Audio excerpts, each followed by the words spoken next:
The reason we're going to an election, regardless of what blue and white tries to do, is that on December 23rd, the Knesset has to pass a state budget, or by law, the Knesset dissolves. A Knesset that can't pass it by the end of March of that fiscal year, in other words, a Knesset that can't pass a 2020 state budget by the end of March 2020, dissolves by law.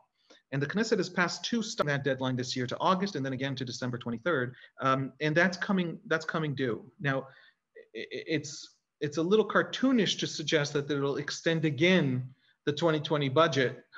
February 2021 is coming. Netanyahu can no longer really call on any reserves of trust or hope in blue and white.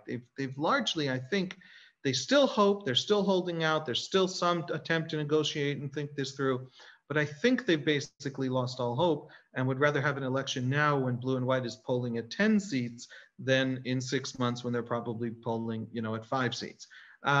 So we're going to an election. We're probably going to an election. The Knesset's probably going to have to vote to dissolve itself on December 23rd. Election would be 90 days after that, give or take a week, probably around March 22nd. And what does that mean? Now, I suspect, I'll give our viewers a scoop. It's a scoop of my next article, so please still click on the article and click on all the ads. But the scoop is that this election is more dangerous for Netanyahu.